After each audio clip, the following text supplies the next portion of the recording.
Bienvenue sur la scène cyberdéfense pour le panel CISO Entraînez-vous. Alors, la lutte contre les cybermenaces est un combat réel. Et pour être efficace, aucun secret, il faut s'entraîner de manière réaliste. Quels sont les moyens possibles pour améliorer l'efficacité de son dispositif de cyberdéfense? Alors, pour en parler cet après-midi, Martin Dubé, directeur sécurité offensive et simulation d'adversaires chez Desjardins. Bonjour. Mario Tanguay, directeur principal cybersécurité chez Hydro-Québec. Bonjour. Et finalement, Jean-François Châtelain, Canada Head of Cybersecurity à la Société Générale. Exact. Alors, on peut commencer. Dans le fond, si vous voulez vous présenter et expliquer peut-être vos rôles au sein de vos entreprises. Peut-être avec vous, justement, Jean-François.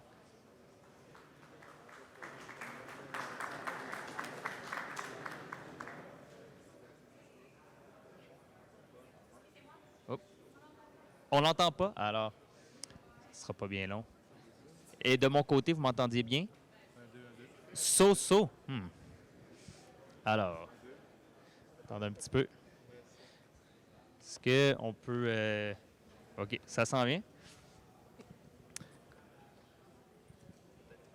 1, 2. Merci pour t'être sacrifié comme ça.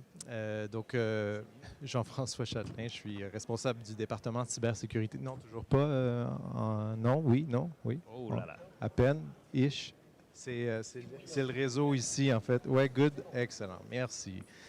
Oh, la technique. De toute façon, nous, on connaît rien à la technique. Êtes-vous prêt à ce genre d'éventualité? Pas vraiment. Donc, je recommence. Mon nom, c'est Jean-François Châtelain. Je suis responsable du département de cybersécurité pour la Société Générale, qui est une grande institution française. Ici, à Montréal et en Amérique, en fait, on traite tout ce qui est banque d'investissement, en fait. C'est peu connu au Canada ou au Québec, très connu en Europe. Et donc, je suis responsable des équipes de pentest, d'awareness, etc., GRC, etc. Ici, à Montréal, on sert principalement les intérêts des activités de trading à New York. J'ai un background, ça fait 20 ans que je suis en informatique. J'ai commencé comme script kiddie à faire des pen tests au sein de mon entreprise, à faire du clean desk policy où je devais moi-même aller dans les étages pour vérifier s'il y avait des gens qui avaient laissé leur mot de passe sur leur moniteur ou en dessous de leur clavier. Donc, j'ai commencé comme ça. Je me suis dirigé beaucoup dans le développement applicatif ensuite pour rejoindre, en fait, la cybersécurité depuis maintenant plusieurs années. Et maintenant, j'occupe le rôle de directeur de la cybersécurité pour SG Canada. Est-ce que vous m'entendez? Donc, Mario Tanguay. Donc, mon titre officiel chez Hydro-Québec, c'est directeur principal cybersécurité. Donc, je suis le CISO au niveau d'Hydro-Québec. Mon rôle est vraiment complet dans le sens où est-ce que nous avons vraiment différentes équipes, de la gestion de risque et conformité, en passant par les opérations de cybersécurité, donc centre de surveillance, gestion des accès, toute la gestion des vulnérabilités, les Red Team, Blue Team, Purple Team. Ensuite, on a différentes équipes qui participent aux différents projets TI et télécom chez Hydro-Québec pour s'assurer que la cybersécurité est implantée dans les solutions. Puis aussi, j'ai des équipes qui s'occupent des différents produits de cybersécurité qui sont à l'intérieur, qui sont utilisés chez Hydro-Québec. Donc, une équipe d'à peu près 250 personnes qui travaillent chez Hydro-Québec à ce niveau-là. Donc, on a un SOC 24/7 interne qui fait de la surveillance. C'est quand même assez large. C'est aussi, la part d'entre vous connaissent Hydro-Québec. C'est quand même une entreprise qui est très dispersée à la grandeur de la province, donc avec beaucoup d'installations, avec une surface d'attaque qui est quand même très importante. Et en plus, nous sommes en train de moderniser et de numériser les différents équipements au niveau des technologies opérationnelles. Ça représente encore un enjeu de plus. Ma bio est assez simple. Je suis un enfant d'Hydro-Québec, donc ça va faire 35 ans cette année que je suis chez Hydro-Québec. Donc, je suis rentré à Hydro-Québec à 5 ans, donc j'ai 40 ans. Euh, j'ai vraiment... J'ai commencé un peu comme mon collègue ici, j'ai commencé comme développeur. Dans ce temps-là, on développait avec des cailloux, on mesurait des cailloux, ça.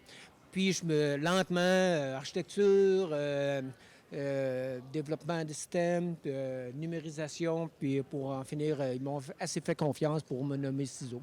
Donc, mais je trouve le travail super intéressant, donc je suis très content de pouvoir partir avec mes collègues. Awesome. Moi, c'est Martin Dubé. Je viens d'un background assez technique. Le micro marche-tu? On va dire que oui, merci. C'est ça, j'ai un background technique. Dans mes débuts, en sortant de l'école, je me suis lancé dans le Hackfest. Peut-être que quelqu'un connaissait un événement à Québec pendant 6-7 ans. Je me suis impliqué dans le Nordtech aussi. J'ai toujours aimé tout ce qui est communautaire, partager notre savoir puis faire vivre des CTF à des gens.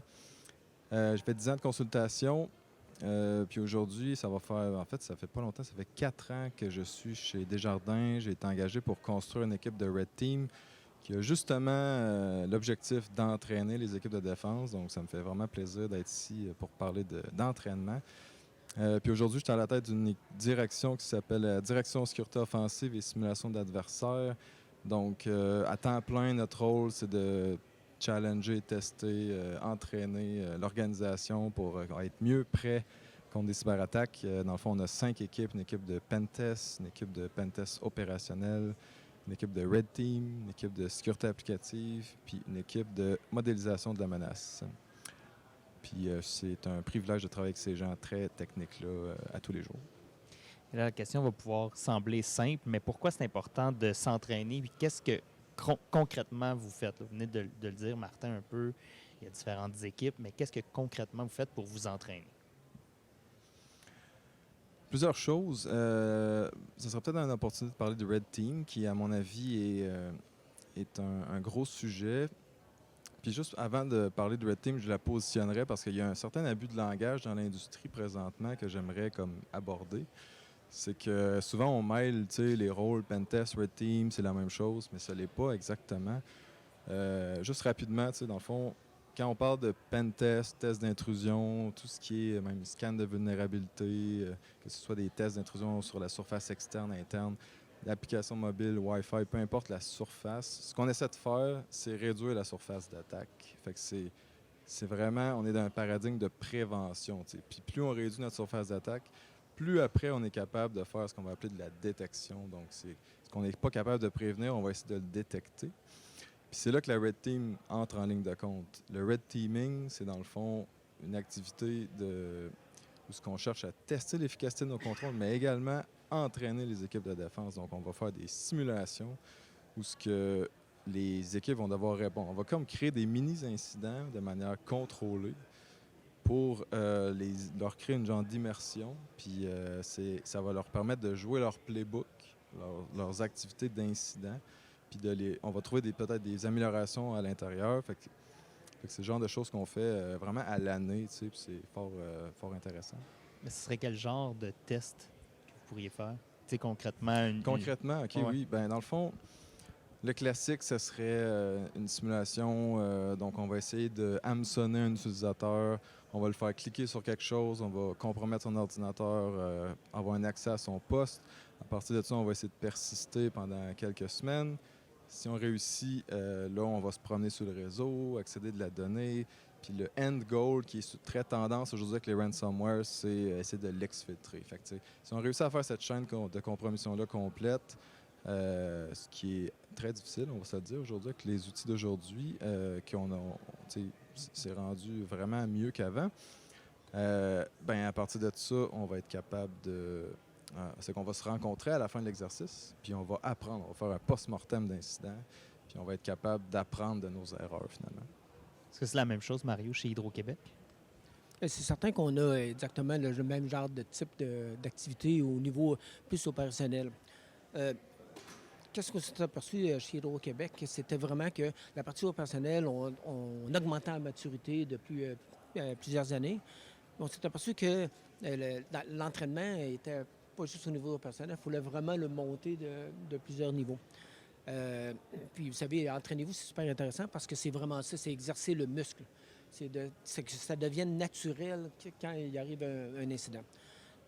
Donc, qu'est-ce qu'on fait de plus en plus, c'est qu'on fait des exercices, pas juste des exercices de table avec les dirigeants, mais on les met dans des situations d'incidents réels.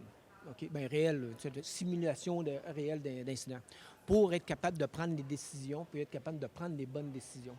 Donc, c'est ici qu'on apporte tout le principe de chaîne de commandement.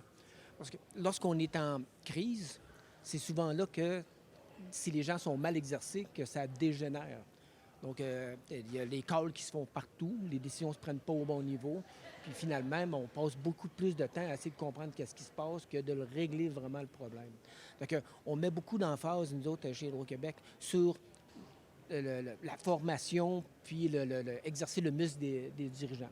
L'exemple que je peux vous donner, c'est que cet après-midi, on parlait du test de confinement qu'Hydro-Québec a réalisé. L'objectif de ce test-là, c'était s'assurer que les dirigeants étaient sur place lorsqu'on faisait le test. Puis qu'est-ce qui est ressorti rapidement? C'est que c'était difficile de décider qui prenait la décision de confiner. Fait que dans la vraie vie, on ne veut pas ça. On ne veut pas que quelqu'un hésite pendant une demi-heure. C'est-à-dire qu'il faut vraiment dire oui, on confine. Donc, ça a ressorti ça. Puis qu'est-ce qu'on va faire? C'est qu'on va l'exercer, puis on va le faire rapidement. Puis on va s'assurer que la chaîne de haut en bas, donc la chaîne de commandement, soit exercée. C'est pas juste la petite équipe qui est vraiment sur la glace, c'est vraiment la chaîne au complet. C'est vraiment important. Oui. J'aurais une anecdote par rapport à ça rapidement. J'ai déjà vécu une situation où justement, parce qu'on ne s'était jamais entraîné, peu importe l'entreprise, je ne la nommerai pas, mais elle a justement mal réagi à un exercice de Red Team, puis ils ont menacé de fermer leur système en production. C'est quand même assez gênant quand tu vis ça, puis tu essaies de améliorer les choses, puis c'est maladroit. Il y avait des lacunes au niveau justement de qui était dans la White Cell. La White Cell étant les gens au courant de l'exercice, mais c'est des choses sérieuses qui peuvent coûter de l'argent, puis c'est vraiment pas ça qu'on veut. C'est étonnant à quel point on fait les mêmes choses. Je peux rajouter, en fait, ou peut-être préciser, moi j'aime bien l'analogie de la chaîne de commandement. Je suis fils de militaire, en fait, et je sais que dans l'armée, si on compare avec l'industrie privée, comparé à l'armée, tu peux aller en prison si tu n'obéis pas un ordre, tandis que dans le privé, tu as plus de pushback parfois, en fait. Donc, je pense que par rapport à la chaîne de commandement, d'établir chacun des rôles et le RACI, le fameux RACI, dire toi, tu es là à tel moment et tu n'as pas ton mot à dire dans tel autre moment. Chaque rôle doit être clair pour pas que ce soit justement le chaos au moment où ça arrive. Évidemment, là, on parle de après un incident, qu'est-ce qu'on fait, mais l'entraînement, comme Martin le disait si bien, le phishing, essayer d'hameçonner justement nos propres utilisateurs et de mesurer notre capacité de reconnaître ces attaques-là, ces fausses attaques-là, c'en est une. Juste de participer ici et de faire venir des collègues dans des événements de ce genre-ci pour conscientiser mon CEO, mon COO, mon CIO et toutes les C-suites de ce monde. De leur faire comprendre le message que j'essaie moi de passer quand j'arrive devant leur communauté de risque pour expliquer où on en est avec le phishing et puis pourquoi on a un niveau aussi élevé ou peu élevé en fait de phishing. Ça fait partie de l'entraînement au même titre que Pardon, je m'entends plus parler, désolé. Au même titre, justement, là, que d'entraîner. Parce qu'on pense souvent à pendant une attaque. Même moi, j'étais un petit peu incertain quand j'avais vu le titre de cette conférence. Est-ce qu'on parle avant, après, pendant? Donc, du coup, ça touche toutes les sphères, justement, là, ou tous les timings, je dirais, là, de la cybersécurité. Là. Et quand on parle d'entraînement, si on parle d'entraînement physique, on va dire pour avoir des résultats, il faut faire plusieurs fois par semaine. En termes de cybersécurité, pour avoir des bons résultats, il faut s'entraîner combien de fois? On calcule ça en semaines, en mois, en années? Bien, moi, je dirais tout le temps. C'est qu'on devrait toujours être en entraînement. Dans le fond, à tous les jours. Mettons, un athlète, il ne va pas prendre un break de 2 jours parce que tout d'un coup, ça lui tente de prendre. Il faut vraiment que l'entraînement soit là tous les jours. Puis, plus que tu descends au niveau opérationnel, plus que le muscle doit être entretenu. Plus que tu montes à plus haut niveau, c'est sûr certain que la fréquence est moins grande. On ne dérangera pas les dirigeants d'Hydro-Québec toutes les semaines pour dire hey, « cette semaine, on fait un test de confinement ». Non, mais il faut qu'il soit quand même mis dans la boucle. Puis plus tu es proche des opérations, plus que l'entraînement doit se faire. Il y a un incident, après ça, on regarde ce qu'on a fait, on le réessaie, puis on regarde si notre réponse est meilleure. C'est vraiment, il faut que ça devienne vraiment dans le muscle. Excuse-moi, oui, je pense que, écoute, je sais pas combien il y a de panélistes qui se sont contredits là, aujourd'hui et puis demain, mais je suis d'accord et pas d'accord avec toi, Mario, sur l'idée. On s'en parlera au cocktail ce soir. Je quitte la place. Sur l'idée, dans le fond, je pense que tu l'as bien mentionné aussi, qui tu entraînes à tous les jours, qui tu entraînes une fois par mois, qui tu entraînes à chaque quart, en fait. C'est important parce que sinon, tu as un désengagement de ton management, tu as un désengagement des gens, tu as un peu un effet crier au loup aussi, où les gens, ils sont juste, c'est routinier, etc. Tu dois aussi, je pense que ça doit être fréquemment, mettons, chaque quart, et ça doit avoir une bonne durée. 2 heures de workshop où tout le monde éteint leur cellulaire, on parle de ce sujet-là, il n'y a pas de distraction. C'est important. Et d'arriver et de dire, OK, on le fait une fois par mois, 30 minutes, parce que c'est 30 minutes que j'ai de mon CIO, pas plus, c'est là où ça ne marche pas, selon moi, en fait. Je suis assez d'accord. Puis le point que je rajouterais, c'est un peu comme dans l'entraînement, si on va dans un gym, on va isoler nos muscles généralement. Si on est un athlète, peu importe le sport, c'est un peu la même chose. T'sais, chaque équipe peut avoir des entraînements spécifiques à eux, en fait, devrait avoir. Puis il existe des super plateformes aujourd'hui là, pour faire des immersions complètes en fonction de l'équipe. Là, je pense que ça a commencé avec justement le monde du ethical hacking, des CTF, des capture de flag en ligne. Il y avait ça, mais à ce temps, on est rendu avec des défis pour des blue teamers ou d'autres catégories de métiers. Puis justement, je pense que sur le terrain, ça doit être plus fréquent. Puis je suis assez d'accord que le management. En fait, l'humain est quand même on va dire fragile. Il ne faut pas trop le brasser. Il faut y aller progressivement. Si tu t'entraînes pour un marathon, tu ne vas pas courir 42 km par jour. Là, tu vas y aller progressivement. Oui, pour revenir encore à l'analogie de l'armée, c'est des soldats. Tu les entraînes à tous les jours. Ils vont peut-être mourir. Plusieurs vont mourir. On n'est pas dans cette situation-là. On ne peut pas exiger à des départements entiers de se consacrer à la cybersécurité quand ce n'est pas leur cœur de métier. Donc, ça c'est de l'awareness, finalement, au final. Ça se transforme en awareness. Et Martin parlait de plateformes d'entraînement pour les gens qui veulent savoir qu'est-ce qu'on peut utiliser pour s'entraîner efficacement. Qu'est-ce que vous pourriez recommander? Puis aussi, c'est quoi les avantages et les inconvénients d'utiliser des simulations ou des logiciels comme ça? Bien, il en existe plusieurs.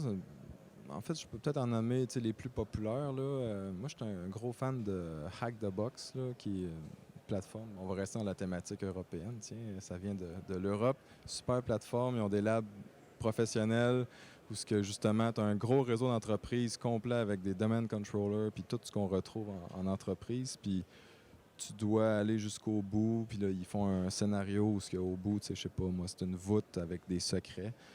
Puis ton but, c'est de se rendre là. Fait que là, tu apprends toutes les techniques de hacking imaginables pour te rendre.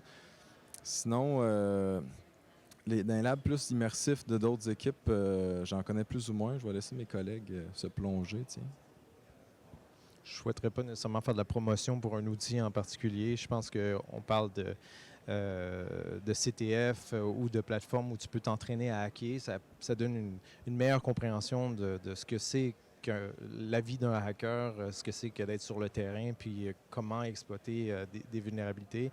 Maintenant, des plateformes pour s'entraîner, est-ce qu'on va être prêt, par contre, plutôt en mode défensif? Parce que ça, c'est très offensif. Moi, j'en utilise pas nécessairement. C'est très procédural, c'est playbook, tabletop, c'est des techniques, le design thinking, etc. Tout le monde autour d'une table où on lance des idées, qu'est-ce qui marche pas. On se base sur des frameworks pour travailler. C'est plus orienté à ce niveau-là.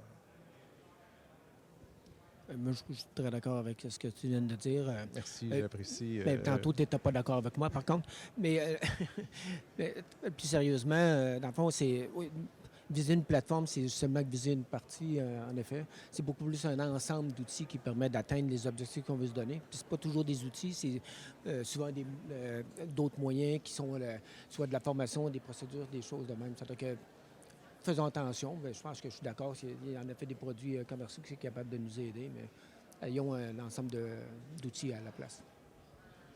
Tantôt, on parlait de red teaming. Il y a aussi du blue, il y a du mauve, purple. Est-ce que vous avez ça dans vos entreprises?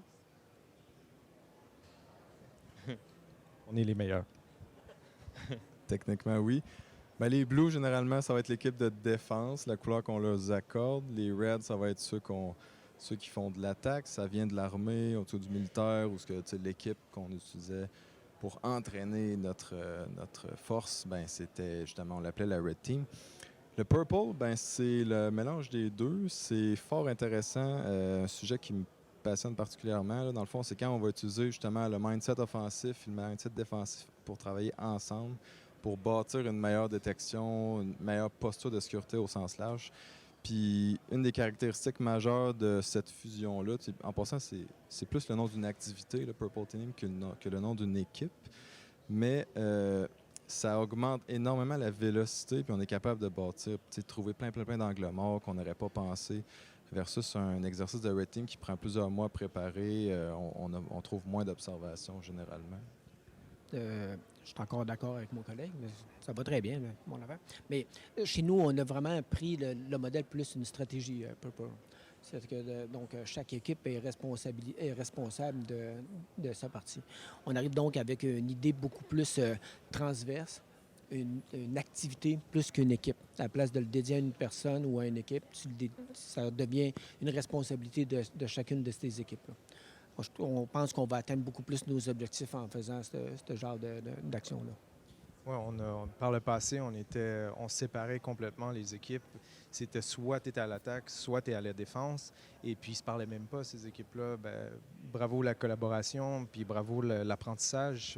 Au final, le Purple Team, c'est d'être capable d'attaquer, trouver des problèmes, mais proposer des solutions et justement que ça arrive pas ou que ça réarrive pas, justement, en communiquant avec les équipes de défense.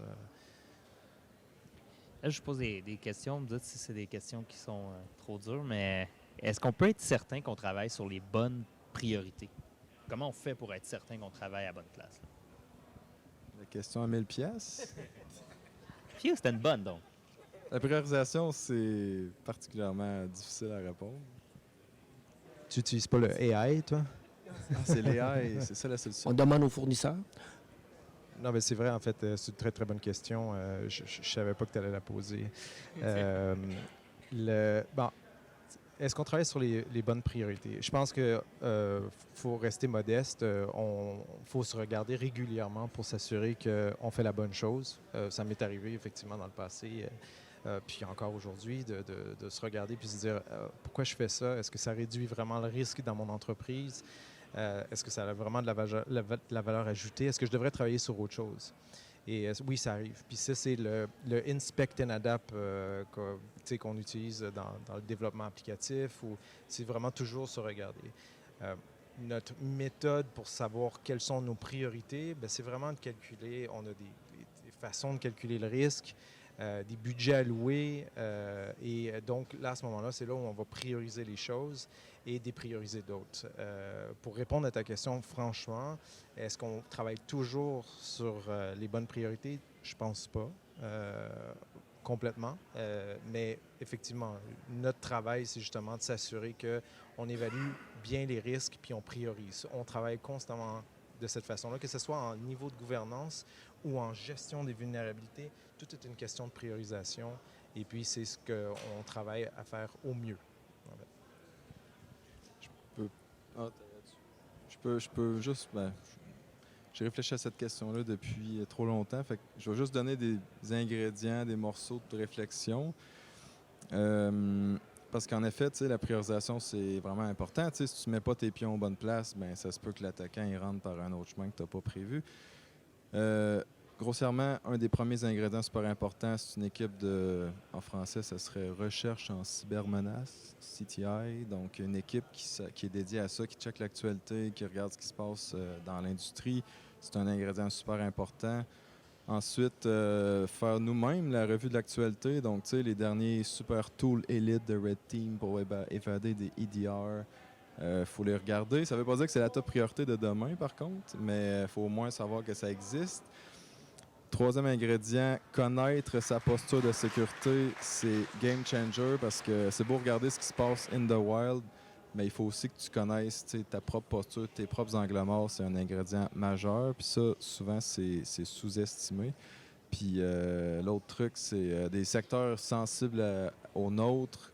T'sais, mettons, nous, on est dans le financier, ben, les autres banques, les autres secteurs financiers, comment eux, est-ce qu'ils se font compromettre si ça arrive? C'est-tu arrivé récemment? Je sais pas. Fait que, dans le fond, on peut étudier les chemins d'attaque qu'il y a eu quand ils sont documentés, puis se servir de ça pour faire des Purple Team, par exemple. Donc, comprendre la chaîne que les attaquants ont pris, puis tester cette chaîne-là chez nous, ça va généralement donner des bons résultats, puis qui donne des bonnes priorités aussi. Oui, en effet. Puis je crois que ces décisions-là doivent être dynamiques, mais quand même avec une vision qui donne globalement une orientation qui est plus sur 6 mois, 1 an. Mais à tous les jours, il faut quand même avoir les bonnes informations avec des partenaires ou avec les entreprises qui sont dans le même domaine pour être capable de connaître ce qui s'est produit, comment ils ont réagi pour ajuster au fur et à mesure. Ça ne veut pas dire qu'il faut changer à tous les jours, parce qu'à changer à tous les jours, on n'a jamais le temps vraiment d'apprendre. Mais il faut se reposer des questions à toutes les fois. On fait la bonne affaire. Puis garder une stratégie qui est plus long terme.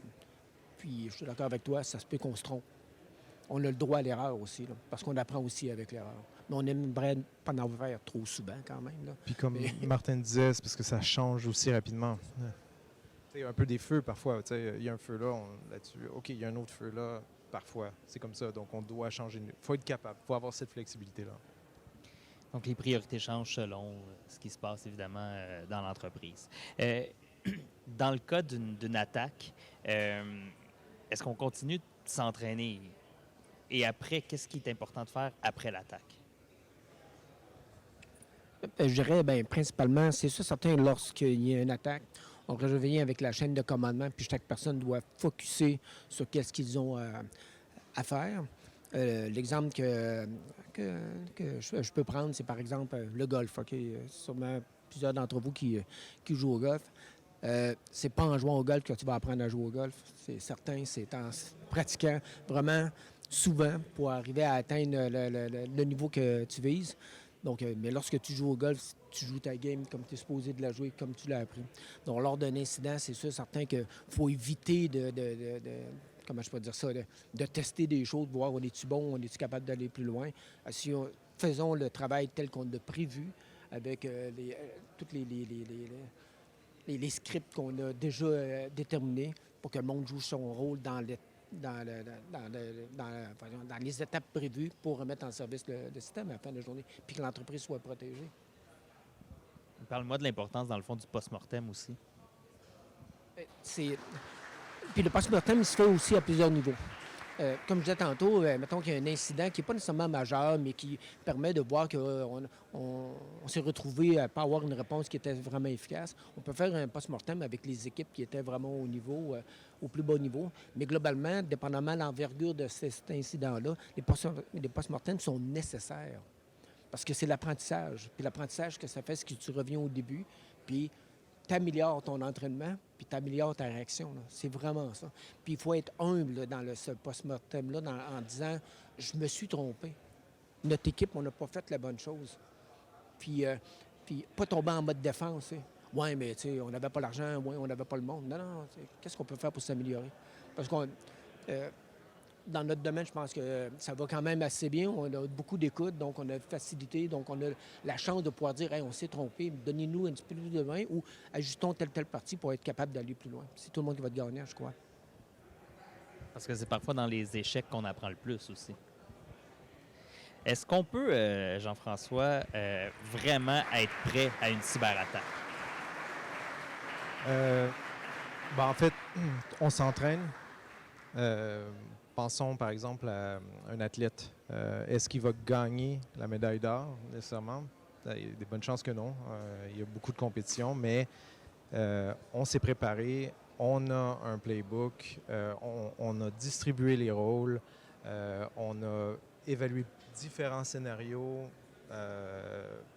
ransomware, worms, name it, les différents scénarios que tu as établis. Et donc, tu peux te dire que oui, on est prêt finalement. On est prêt, je pense, individuellement en tant qu'entreprise, à faire face à une attaque. Par exemple, tes backups sont bien sécurisés, sont immuables, tu as une façon de revoir s'ils ont été changés, etc., etc. Là où je pense qu'il y a un côté où on est moins prêt, c'est au niveau des attaques qui vont être plus globales, qui ne vont pas nécessairement être sur une entreprise, mais sur plusieurs entreprises en même temps, par exemple. Hydro-Québec tombe. Moi, je ne peux plus faire mes transactions bancaires. Martin non plus. Ici, les lumières tombent aussi. Je ne peux plus chauffer chez moi. C'est plus à ce niveau-là. Moi, j'ai une crainte. Puis ce genre d'événement-là, c'est justement pour rallier tout le monde ensemble. Je me rappelle être autour d'une table à Cyber Echo, anciennement Cyber Bureau, où on disait on va partager nos connaissances en cybersécurité. Je dis ouais, OK. On investit 50 millions de dollars, nous, à bouger dans le cloud, justement pour sécuriser. Je veux partager ça avec mon concurrent. Et la mentalité a changé. C'est vraiment une mentalité de collaboration. On fait tous la même chose. Donc, il faut absolument se baser là-dessus, justement, pour être successful. Et c'est là où je crois que la communauté arrive ensemble, justement, pour être prêt dans des attaques éventuelles de ce genre. Je pense qu'individuellement, on est prêt au mieux qu'on peut l'être. C'est toujours une question de budget et de quantité de gens que tu peux mettre sur le sujet et de procédures que tu suis. Mais globalement, est-ce qu'on l'est? Avec la situation internationale, c'est un petit peu difficile à dire. Puis on parlait de modestie, d'humilité. Je crois qu'il faut rester humble et justement réaliser que on fait notre mieux, finalement, pour passer à travers ce genre de situation-là, si ça arrive.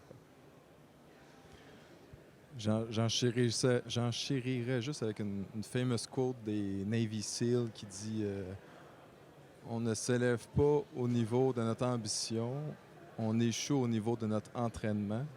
Fait que j'étais à la même place que toi, tu sais. L'objectif, c'est pas de se promettre qu'on va réussir à répondre au prochain incident avec perfection, c'est juste de se donner les moyens d'être prêt, tu sais. Puis c'est impossible de prévoir c'est quoi le prochain incident qu'on va vivre, mais tu sais, tu peux juste te préparer au mieux de ta priorisation. Mais cette collaboration-là va être nécessaire. Est-ce qu'on est arrivé à bonne maturité pour collaborer? Je ne suis pas certain encore. Puis, mais c'est nécessaire. Donc, il faut tomber dans une relation de confiance. C'est sûr certain que c'est pas moi qui vais vous dire actuellement c'est quoi les vulnérabilités qu'il y a chez Hydro-Québec, puis je suis persuadé que tu ne feras pas la même chose toi non plus. C'est-à-dire qu'on ne fera pas en public, mais il faut réussir à s'entendre de façon en amont pour être capable de réagir plus rapidement. Si on prend l'exemple du 11 septembre, qui a démontré spécifiquement que chaque groupe avait de l'information, puis mis ensemble, il aurait pu prévenir plein de choses. Donc, on est capable d'aller plus loin. On est capable d'aller plus loin avec nos partenaires gouvernementaux. Je pense qu'il y a des choses à faire. On a tout à bâtir de ce côté-là. Et justement, c'est pas un peu le rôle du CISO de toujours challenger un peu? De dire, voici, il faut qu'on se parle, qu'est-ce qu'on peut faire pour être plus prêt? Effectivement, le CISO a des conversations toujours un peu assez difficiles, peut avoir des conversations difficiles, doit adresser des conversations difficiles, doit nommer les choses telles qu'elles sont, doit être transparent et honnête sur ce qui se passe. En fait, sans être celui qui crie au loup tout le temps, évidemment, mais au final, challenger ce qui se passe. Parce que c'est le rôle du CISO d'aller devant le board et dire j'ai besoin de tant d'argent pour adresser le risque XY. Donc, c'est lui, mais grâce évidemment à toute une équipe, parce que ça ne repose absolument pas sur une personne. Puis si c'est le cas dans certaines entreprises, je pense que c'est vous qui êtes plus à risque. Oui, effectivement, c'est un rôle un peu ingrat des fois, parce que tu es au front pour tes équipes, pour avoir de l'argent. Puis parfois, tu reviens bredouille. Malheureusement, tu n'as pas ce que tu voulais. Mais au moins, tu le nommes, tu sais, puis Mais on a de plus en plus je ne veux pas donner l'impression que le management maintenant n'écoute plus. Au contraire, aujourd'hui, ils sont à l'affût. Et puis, c'est pas parce qu'on l'a dit, c'est parce que c'est dans les infos constamment. Donc, maintenant, on a l'appui depuis quand même plusieurs années maintenant. Oui, parce qu'en fait, peut-être qu'à une certaine époque, la cybersécurité était peut-être moins mise de l'avant. Et là, on voit des cas. Il y a de compagnies peut-être rivales à la vôtre qui ont subi des attaques. Et là, on se dit, OK, on pourrait être les prochains. Et en fait, la question aussi, c'est pas de savoir si on va être victime d'une attaque, c'est plutôt quand. Donc, j'imagine que là, c'est pour ça que la porte est un peu peut-être plus grande ouverte pour vous écouter et on vous donne peut-être plus de moyens pour ça. Oui, tout à fait. Puis je pense que c'est vraiment à la même place que toi. L'affaire là-dedans, c'est qu'on vit une lune de miel habituellement. On va en profiter. OK? Donc, on a beaucoup d'écoute au niveau des conseils d'administration puis des comités de direction. Sont intéressés par ce qu'on fait, ils nous font confiance. Mais un jour, on va revenir à vouloir livrer la marchandise dans le sens où est-ce qu'ils vont nous donner les moyens, des ressources, mais vouloir le livrer. Puis on va être obligé de revenir dire on n'a pas fait on a fait la bonne affaire ou on n'a pas fait la bonne affaire. Il va y avoir des changements de ce côté-là. Donc, je pense qu'il faut en profiter. On a la chance d'avoir de l'écoute. Non, ça vient avec des très grosses responsabilités quand même. Et ça m'amène, je ne sais pas, Martin, si vous voulez ajouter. Ça m'amène à l'autre question aussi. Parlez-moi du niveau de pression, niveau de stress qu'un ciseau, ça se situe où? Puis dites-moi pas qu'il n'y en a pas. Je pense qu'au final, comme je disais tout à l'heure, c'est un teamwork. Tu sais. Si en fait, au final, comme je dis, ça repose juste sur une personne, il y a un problème. L'idée, c'est au final de bien s'entourer, de faire confiance. J'aime bien dire, parfois c'est trop gros pour que ça soit de ta faute, mais c'est aussi trop gros que ça soit grâce à toi. Donc, l'idée, c'est que tu as une équipe, tu fais confiance à tes gens. Si tu n'arrives pas à dormir, c'est peut-être parce que tu n'as pas fait ce qu'il fallait que tu fasses. Mais au moment où le plan est en place, que tu fais confiance à tes équipes, que tu n'essaies pas de micromanager tout le monde, là, à ce moment-là, je pense que tu peux quand même bien dormir. Parce qu'il ne faut pas se le cacher, ça ne fait pas 100 ans qu'on fait de la cybersécurité. Donc, je reviens à l'humilité, modestie. Si on pense être en contrôle à 100 % c'est qu'on fait fausse route. Moi, je dirais que ce que j'essaie de passer actuellement, c'est le principe de partager le bonheur. Donc, dans le sens, c'est que historiquement, la cybersécurité est associée à des informations qui sont très techniques. Donc, on arrive avec des risques cyber, on présente ça au domaine d'affaires interne, puis ils disent « Merci beaucoup, Mario, de t'en occuper ». Parce qu'on parle cyber. Qu'est-ce qu'on a actuellement vraiment comme de changement qu'on veut déployer chez Hydro-Québec, c'est de transférer le risque cyber en risque d'affaires. Que ce soit le problème de l'entreprise, que ce ne soit pas le problème de Mario Tanguay et son équipe. Puis c'est vraiment super important. C'est quelque chose, c'est un changement important à faire chez Hydro-Québec. Je suis persuadé que dans plusieurs entreprises, c'est comme ça. Pour que, afin le responsable chez Hydro-Québec qui gère les risques de son barrage, il gère la crue des eaux, il gère les feux de forêt, les tremblements de terre, puis les risques de cybersécurité, pour savoir comment il va pouvoir investir, puis comment il va investir dans ses installations. Puis le jour qu'on va arriver là, moi, je vais mieux dormir, puis eux autres vont moins bien dormir. Je pense que les meilleures idées ont déjà été dites, mais je dirais un peu, puis vous allez trouver ça random, mais l'anxiété se gère beaucoup plus avec 3 choses de base, là, s'entraîner, bien manger puis dormir. Là. Je veux dire, j'espère que tous les ciseaux dans la salle ont ça ou en tout cas travaillent là-dessus parce que en tout cas, moi, ça a changé ma vie. Je suis pas un ciseau. Là, on parle de vrai entraînement. Là. Oui, OK. physiquement, pas dans les analogies. Mais sinon, je dirais, ce qui peut être anxiogène aussi, c'est de ne pas comprendre. Fait qu'il faut se donner les moyens de comprendre notre terrain de jeu, ce qui se passe, le domaine, s'entraîner, se former, puis voilà. Et Jean-François en a glissé un mot tantôt par rapport à la différence entre peut-être Hydro-Québec et des banques. Est-ce que le risque est plus importants chez Hydro-Québec par rapport à une banque? Ils nous mettent en compétition, je pense. C'est moi. Non, sérieusement, je pense que le risque est juste différent. L'impact est potentiellement plus important. Tu sais, là, je veux rien enlever des banques, mais si on arrête l'électricité au Québec, les gens vont réagir. Mettons, je veux pas que ça soit de ma faute qu'un hôpital n'a plus d'électricité, que le système d'épuration des eaux arrête de fonctionner. Bon, donc, l'impact est rapide.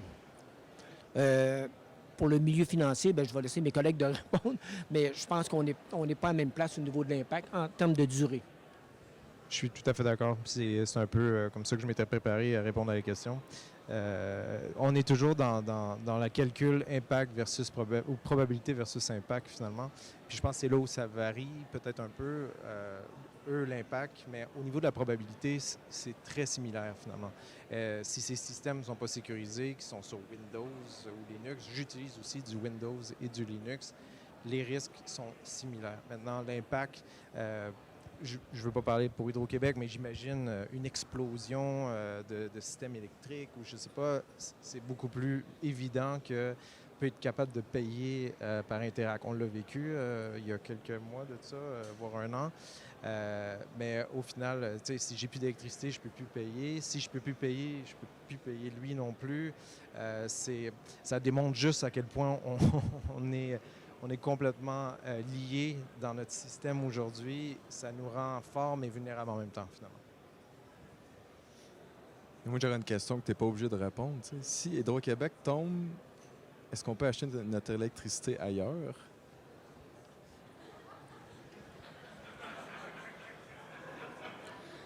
Il y a un spécial chez Walmart la semaine prochaine sur les petites batteries. Non, sérieusement, le réseau est interconnecté. OK? Donc, si Hydro-Québec tombe, il n'y a pas juste Hydro-Québec qui va tomber. Je ne suis pas un spécialiste en réseau, là, mais c'est vraiment interconnecté. Autre chose, le réseau d'Hydro-Québec est très résilient. OK? Donc, c'est la force d'Hydro-Québec. En même temps, c'est un peu un enjeu parce qu'on a une culture zéro risque. Donc, on ne prend pas de risque. Puis c'est parfait, on est tout content, les lumières sont allumées, puis on est vraiment reconnu pour ça. Bien, quand tu as une culture zéro risque, puis là, tu commences à parler de résilience, de prendre des risques en termes cyber, c'est plutôt difficile. Donc, si Hydro-Québec tombe, ça ne sert à rien. Je pense que ça va être plutôt difficile. C'est super. Ça arrivera. Je peux pas dire ça arrivera pas. On On peut pas espère le dire. que non. OK. Non, exact. Puis en fait, Hydro-Québec, on y pense aussi, vous avez des infrastructures, les barrages, les LG de ce monde qui doivent être protégés aussi physiquement, j'imagine. Et puis, on ne parle pas juste de pas d'électricité, là, on parle d'inonder le Québec au complet. Moi, je vois des enjeux, je suis quand même assez curieux de voir votre réalité. Ce qui est, pour revenir à la question, très différent du virtuel. T'sais. Je laisse, en terminant, peut-être si vous avez un mot de la fin. Par rapport, on revient au thème, là, entraînez-vous. Je pense que la réponse, c'est oui, il faut s'entraîner. Je ne sais pas si vous avez un mot de la fin pour conclure.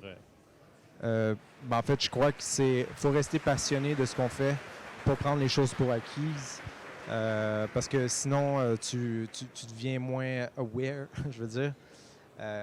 Et donc, je pense que ce serait ça, en fait. Pas prendre les choses pour acquises parce que ça change constamment. Rester à l'affût, rester informé, connecter, collaborer, communiquer. Ben, je ferais le comparatif avec les Jeux olympiques. C'est que tu peux être meilleur un bout, mais les autres ont encore plus de moyens que toi. Donc, il faut toujours s'entraîner pour réussir le plus possible d'être au plus haut niveau. C'est sans fin. C'est pas quelque chose qu'on fait, puis après ça, c'est sans fin. Il faut continuer, il faut que ce soit une priorité des équipes. Bon, au même titre qu'en entreprise, on veut améliorer nos processus, faire ce qu'on appelle de l'amélioration continue. Je pense que la connaissance technique, c'est la même chose. Faut apprendre au jour le jour.